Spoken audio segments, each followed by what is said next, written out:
Today, my friend, we're gonna whip it. Like whip it? No, whip it. Like whip it? No! I mean, we're gonna whip it!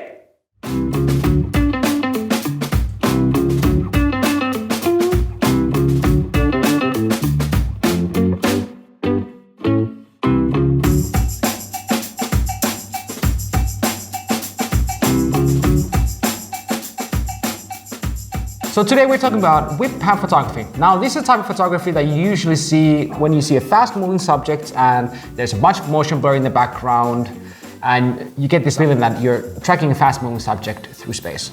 Now, of course you can do whip pans. It also applies to bird photography and things that you want to capture with a really fast shutter speed, but we're talking about that slow shutter speed motion kind of photography. So we're adding more motion to the photo that there actually is. Yeah, exactly. We're kind of faking for speed. Yeah. Way. I actually haven't done any whip pan photography, but none. You have? Nah. I actually kind of enjoy it. Okay. It's fast and it's something that it's really physical. It's like a dance. You gotta learn movements. So. Okay. I challenge you. We're gonna do a whip pan photography challenge today. All right. I have no idea what you have in mind, but I am pretty confident I'm gonna win this one. No way. First, we're gonna have our model walking. Yeah. And we're gonna just follow him at 12 millimeter. Yes.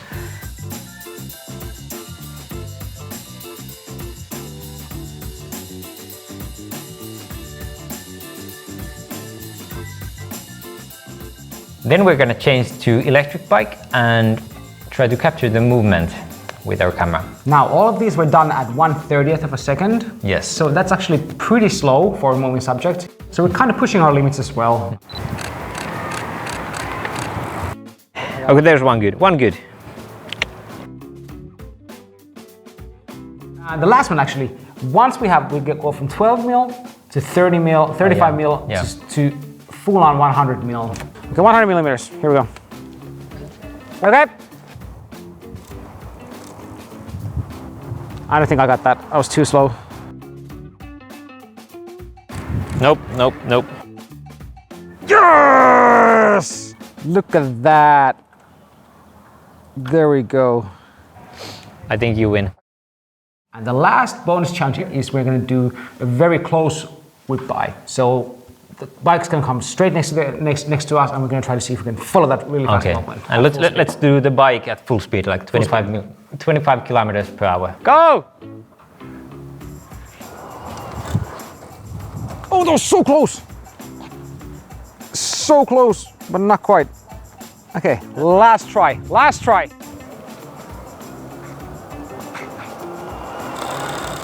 No way. Oh shit. And we are back. To be honest, I have a feeling that you won because, yeah, like I said, this was like my first time ever using this technique. Well, I actually got the photos here for you, and you did a pretty good job. Okay. Surprisingly. Walking was pretty easy. I was actually surprised. I nailed that one. You nailed that one. You nailed that one. You were able to nail walking. But you also started nailing the bike at 12. Like, I think actually your shot at the wide end is the sharpest out of all the shots that we got. Well, yeah, but it's luck. That's a beginner's luck, eh? Yes, exactly. Noob games. Yes. All right. You were confident at this point. Yeah, and I think that's part of a combination of the camera as well. Because the camera stabilization is actually able to detect when you start going early enough. It detects that you're moving on the side, and it's only stabilizing the vertical and not trying to correct any of this. Yeah. And the autofocus continuous, especially, does a really good job. So I think that was saving both of us a lot, to be honest. But how did it feel at the end? I found it hard, but once I get to hang of it, it started to be a bit easier. But I think this is a subject that needs practicing. What were the first things you found that helped? Well, first I was just snapping away, holding the camera in waist level, but it helped if I tried to use points of contact and bring it on my nose and eye level. For example, that one. And then also I tried the high sequence setting. That's true though. But you didn't use that one, right? No, I actually, for some reason, I feel more comfortable just waiting for the moment. But I think that's because I've done quite a few hundred of these photos before and practiced it. Yeah. So it's a bit different for me. Yeah, yeah. I somehow want to have that control of when the moment, that's the one I want. Yeah. But looking at the photos, I think we went very good when we were at the 12 millimeter level, but when we pumped up to 70 millimeter, that's when it got difficult. Yeah, but I got 1 or 2 sharp ones. Like that one's super good.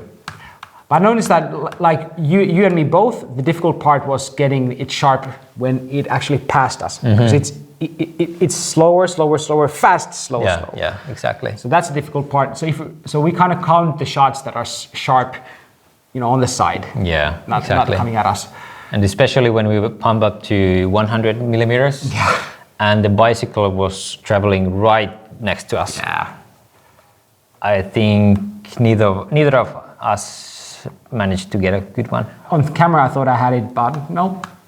Well, we got so close though. I'd say like we're like, 70% there. Yeah. If we would have, put it up to like 1/50th of a second, would have got an awesome motion blur. Yeah. But this was a challenge, so challenge failed on that end, but some winnings also. Yeah.